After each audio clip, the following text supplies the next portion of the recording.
Bem-vindos ao Papo Suprem, um programa da TV Suprem, o canal de comunicação da União Planetária.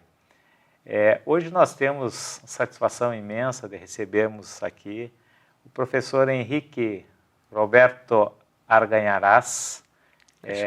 Professor nasceu em Tucumã, na Argentina, e é doutorado em Imunologia e Genética Aplicadas, com pós-doutorado pela Universidade da Califórnia. E o professor, ele iniciou uma cadeira na UNB, é professor da Universidade de Brasília, e iniciou uma disciplina que tem muito a ver com tudo isso que se discute aqui, né, a proposta da própria União Planetária, da TV Suprem, é uma disciplina que se chama Ciência Além da Ciência. Ou seja, partindo das novas descobertas científicas que revelam uma realidade fenomênica integrada, sistêmica, né, e orgânica, o professor faz um debate sobre questões existenciais, sobre a mente, a consciência, a felicidade. Então, professor, seja muito bem-vindo aos estúdios da TV Suprem. Muito obrigado. E queremos saber um pouco mais, né, da sua história e da história desta disciplina na Universidade de Brasília. Bom, primeiro gostaria de agradecer o convite, né? É um prazer estar aqui e conversar um pouco sobre esse assunto que acho que para mim é muito gratificante, né? Minha história é um pouco, sempre foi academia, né? Eu sempre me dediquei à parte de pesquisa, eu coordeno um laboratório de virologia e, entretanto, a parte, digamos, de autoconhecimento sempre foi uma coisa que sempre me instigou e ficou adormecida, digamos, durante um bom tempo, né? Porque é absorvido pela parte profissional, mas certamente em algum momento começou a tomar mais força isso dentro de mim, né? E comecei a procurar conhecimentos, né, mais filosóficos, né? E cheguei a um momento também no qual cheguei à conclusão de que a ciência, como ela estava formatada, não ia me dar as respostas ou não me ia sinalizar o caminho que eu estava procurando, né? Então eu decidi, digamos, dedicar mais tempo a essa parte de autoconhecimento, né?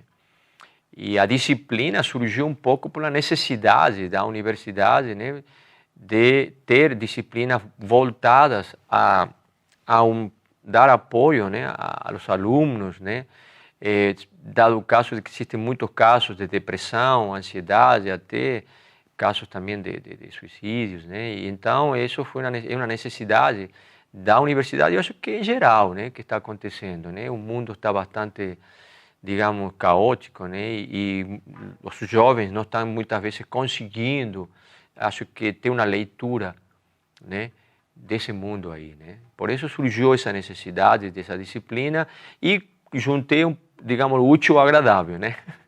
Ou seja, é uma coisa que eu já tinha mais ou menos estudado e, entretanto, tive que, como se diz, ciência além da ciência, porque como se trata de uma academia da universidade, trouxe conhecimento científico, que isso é importante, eu acho, para fazer a ponte, né? E não entrar diretamente na questão mais do autoconhecimento, sino fazer primeiro uma ponte, né, de tradições de física quântica, astrofísica, biologia quântica. Também a gente vê um pouco de evolução, né, sobre o ponto de vista, saindo sempre da caixinha, né, uma evolução não darwiniana, outro tipo de linhas de pensamento de evolução, e depois entrar nesse processo, né, mais de autoconhecimento, né. Muito bem. E, professor, diga uma coisa, como tem sido a aceitação dos alunos da cadeira, quais têm sido as experiências, né? Certamente experiências ricas, né, na área de integração. Foi uma surpresa muito grande, porque eu nessa época, quando foi criada, faz um ano atrás, já tinha uma outra disciplina também que estava sendo criada paralelamente, que se chama Felicidade, né, lá na Universidade do Gama, mas seguindo o padrão mais Harvard, né? Psicologia positiva. Então, minha proposta era completamente diferente, né? A proposta era de autoconhecimento, mergulhar em budismo, zen budismo, hinduísmo, né? Várias tradições aí. E eu fiquei assim, digamos, sabia aquilo que ia me encontrar pela frente, como que ia ser a recepção desses alunos, né? Primeiro, a primeira surpresa foi o número de matriculados, né? A primeira acho que foram 90 alunos, agora este semestre tem 110 com lista de espera, né? E a proposta dessa disciplina, a recepção foi, no começo foi assim meio um choque para alguns, eu percebi isso, porque a proposta não é de construir, sino de desconstruir, né? E essa desconstrução realmente, mas no final eu percebi que foi muito bom, que foi aceito, né? Porque também na disciplina, dentro da aula, da disciplina tem uma parte que a gente faz meditação. Começo a introduzir um pouco de meditação, tem uns 10 minutos de meditação antes da aula, e depois tem a aula de um determinado assunto e depois um debate aí, e aí a gente passa, né? Basicamente. Então, a aceitação foi boa, né? Continua sendo boa, a procura continua sendo boa. Também é uma coisa que me surpreendeu, porque pensei que ia ter mais alunos relacionados com a Faculdade de Saúde, né? Medicina, farmácia, e comecei a ter, por exemplo, no semestre passado tinha alunos de arquitetura, engenharia, parece que a coisa começou a tomar mais, se espalhar um pouco mais, né? E eu acho também esse negócio de desconstruir, né, clichês, né, por exemplo, felicidade, né, os conceitos de felicidade que o mundo se baseia, que a gente fica, né, a humanidade é guiada por um conceito de felicidade, e aí isso realmente foi bom, foi interessante, né, a recepção. E me diga uma coisa, porque hoje a gente sabe, por conta das descobertas científicas referidas na ementa, que nós vivemos, né, num mundo de energia, um mundo que está conectado, né, nesse plano energético. Mas, por outro lado, do ponto de vista social, né, nós vivemos uma fragmentação cada vez maior, um individualismo progressivo, né, uma atomização social. Então, como a disciplina pode trabalhar, né, com esse aspecto humano e social, né, que é bastante visível nos tempos atuais, por um lado, e essa percepção integrada por outra, né, como implodir de alguma forma esse individualismo para que os alunos, enfim, nós possamos perceber a realidade integrada. Na disciplina, por isso tem uma primeira parte, primeiros módulos, por exemplo, se fala um pouco sobre física quântica, astrofísica, né? E aí quando se coloco esses temas, trago as experiências que foram feitas e, digamos, aí eles percebem de que existe uma realidade mais profunda. Isso é o importante. Né? Acho que o primeiro objetivo aí nesse começo é mostrar de que existe uma realidade mais profunda e que normalmente as pessoas não estão em contato com essa realidade profunda. E essa realidade mais superficial, que na grande maioria de nós vivemos, né, no dia a dia, ela nos leva a essa separação, a essa visão errada da realidade, uma percepção errada. Então a mensagem da disciplina é justamente mudar a percepção que a gente tem do mundo e dessa realidade. E não tentar mudar o mundo. Essa é a mensagem. Né? Tem uma aula que eu dou que o título é bastante instigador, né? Esqueça da felicidade. Por exemplo, eu disse, como esquecer da felicidade? Todo mundo se pergunta, como que eu vou esquecer da felicidade? Porque a felicidade é um motor, né? É o objetivo de todo mundo. Né?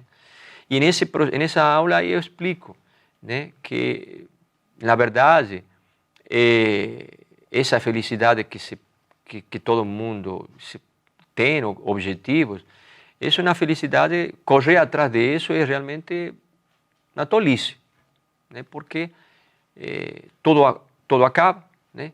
E a gente vai de um processo, correndo atrás de um objeto, atrás de outro objeto, e aí vai. Então, eu acho que isso, o objetivo dessa disciplina é esse, e muitos deles conseguem captar essa necessidade de mudar a percepção, não mudar o mundo, olhar para dentro e saber que não existe nada fora, né? Então, isso eu acho que é interessante, né? Uma coisa também que o outro também falava para eles, né? Não é que nós estamos no mundo, o mundo está em nós. E isso é uma visão completamente radical, né? Mas eu acredito que é o único caminho, porque outros caminhos externos não existem, né? São todos que já está claro que não funcionam, né? Basicamente isso, né? Dentro da ementa da disciplina tem uma questão que me parece fundamental. O que é a mente? Esse é um assunto que nós vamos explorar no próximo bloco.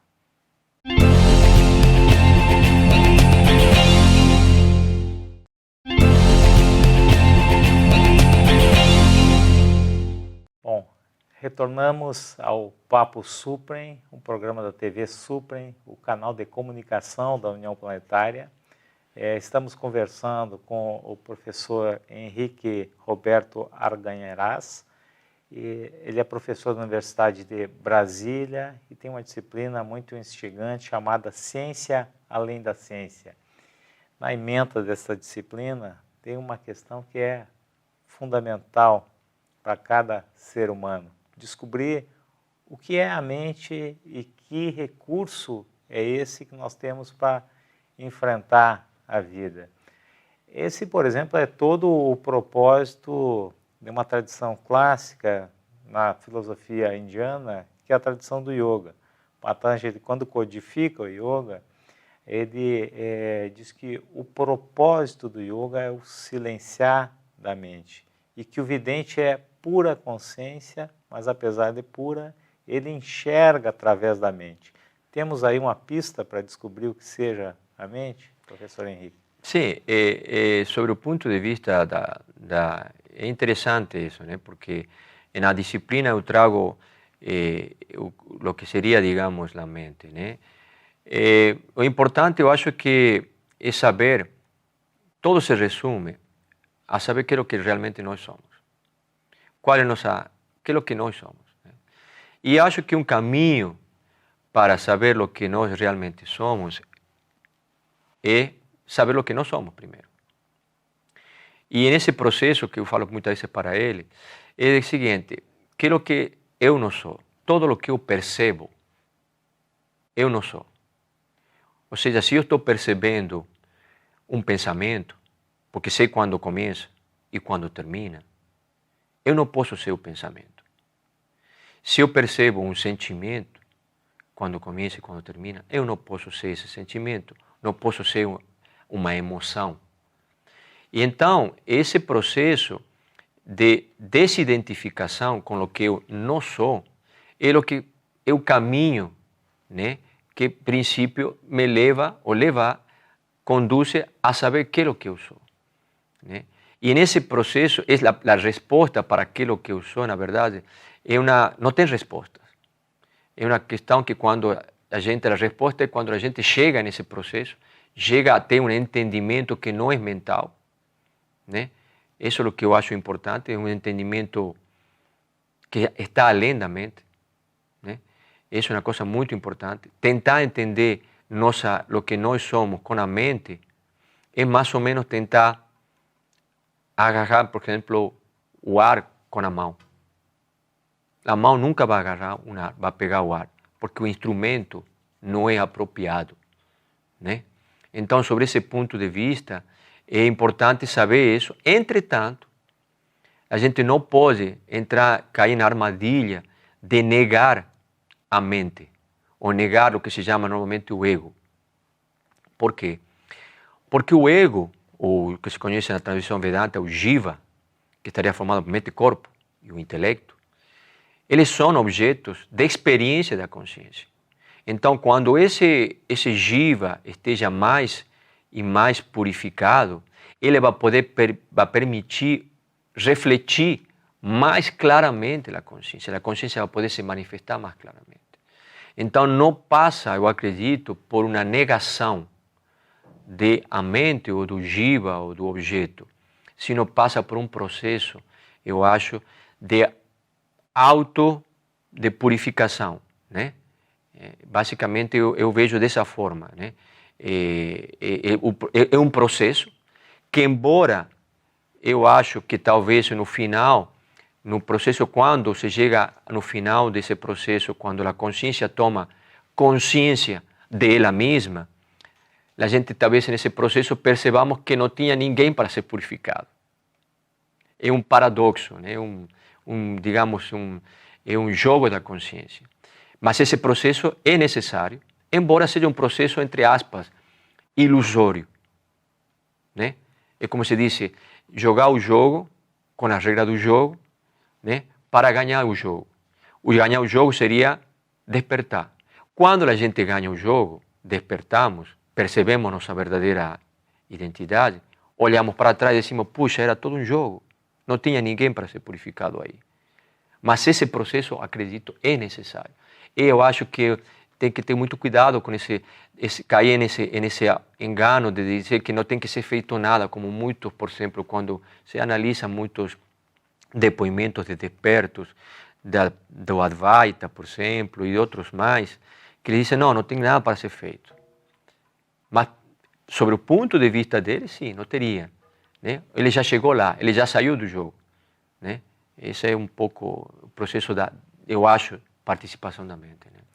Por falar em Advaita, um sábio, né, vedantino, Ramana Maharshi, ele, com a sua questão fundamental, quem sou eu, né, ele talvez remeta muito para esta necessidade de autoconhecimento, que é fundamental para cada um de nós.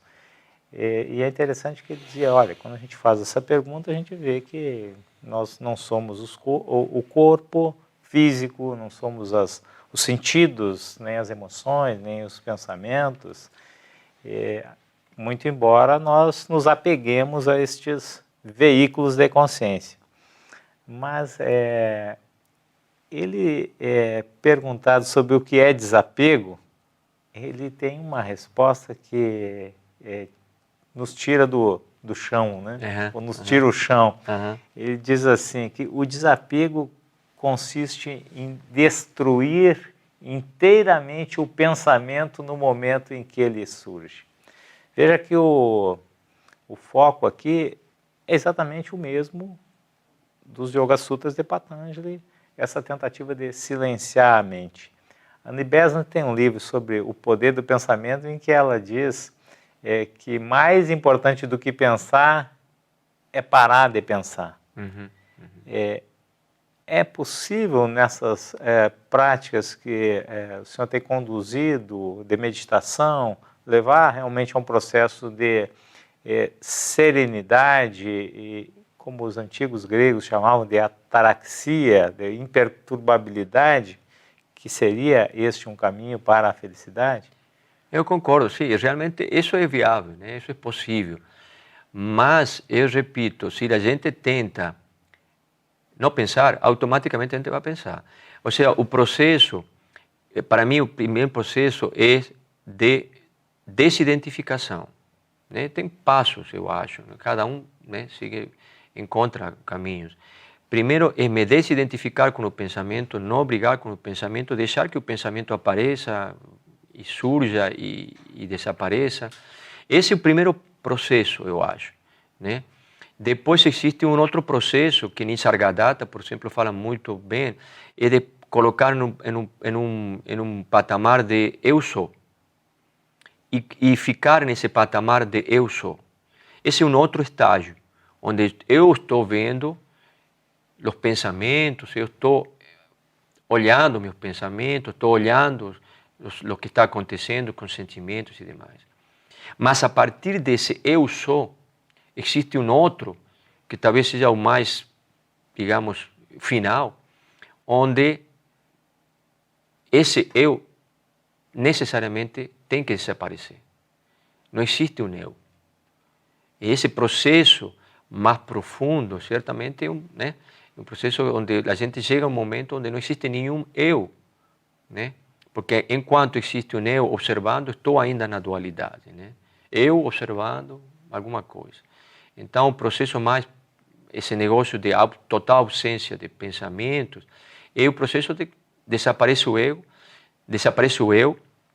e eu acho que é quando, é um momento que não existe nem consciência da própria consciência.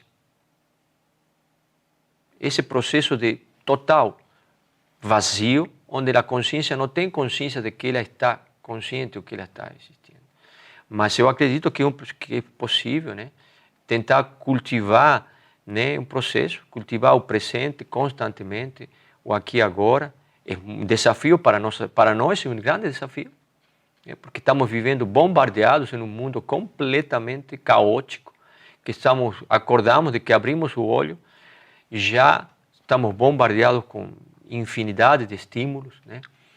Mas é possível, né? É possível. Mas eu acho que basicamente o autoconhecimento, eu diria que requer duas coisas importantes. Honestidade, porque, repito, não trata de negar o ego, matar o ego, porque o ego não vai morrer. O Jiva faz parte da criação e ele vai continuar existindo. Então, eu acho que o processo é honestidade para enxergar o que é esse Jiva, aquilo que eu tenho que melhorar, aquilo que eu tenho para conseguir me alinhar com a consciência, purificar esse Jiva. E outra é coragem, que se precisa muita coragem, porque aí é quando nos deparamos com essa tarefa quase que insana, porque parece ser insana. Estamos condicionados por muitos vasanas, por muitas tendências, e que muitas delas realmente parecem quase que impossíveis de transformar, de superar. Mas é uma tarefa que devemos fazer. Mas para isso precisamos dessas duas questões, honestidade e coragem. Não existe por isso o autoconhecimento, existe, eu acho, muita pirotecnia no autoconhecimento. Né? Se acredita que o autoconhecimento é um é um caminho de flores e não vejo nada disso. Para mim o autoconhecimento tem a ver com uma só coisa, a verdade. Não tem a ver com ser mais feliz ou menos feliz, mais amoroso ou menos amoroso. Isso é uma consequência, um efeito colateral. O que primeiro temos que procurar, eu acho, é a verdade. Né? É basicamente isso. Excelente. Professor, nós estamos nos encaminhando para o final do programa e seria importante a gente dar alguma indicação para aqueles que nos acompanham pela TV Suprem e que querem dar os primeiros passos, né, em direção a si mesmos. Que palavras você teria para os nossos internautas, os nossos telespectadores que querem iniciar a meditação? Bom, eu acho que a meditação certamente é uma ferramenta muito importante. Procurar realmente ter um momento do dia de meditação, mas também eu acho que tem muito claro que não adianta meditar meia hora por dia ou uma hora por dia e as outras 23 horas está completamente absorvido pelo mundo externo. A meditação em si, eu acho que tem que ser cultivado a autoinvestigação constante, minuto a minuto, a autoobservação. A meditação tem que estar atrelada a esse processo de porque a meditação, o que é para mim meditação? A meditação é pura observação. Não se trata de outra coisa. E essa observação tem que ser levada ao longo do dia. Auto-observar, auto-investigar. E a pessoa que esteja interessada no autoconhecimento, certamente existem infinidade de linhas filosóficas. Né? Eu, pessoalmente, né, eu me identifico muito com a Vedanta Advaita, mas isso não significa de que existem várias outras linhas. Procurar lugares onde ela possa ter acesso a algum tipo de informação que é importante, mas também não pensar de que a informação vai resolver, a informação é uma porta de entrada. Depois o caminho é pessoal e intransferível. Ninguém pode fazer esse caminho para a gente. Nenhum livro não vai tirar, nenhum guru não vai a despertar. Então, o caminho de autoconhecimento é isso. Para mim, é pessoal, é intransferível. Bom, chegamos ao final do nosso programa. Agradecemos imensamente ao professor Henrique Roberto Arganharás. Este foi mais um Papo Suprem, um programa da TV Suprem, o canal de comunicação da União Planetária. Até a próxima.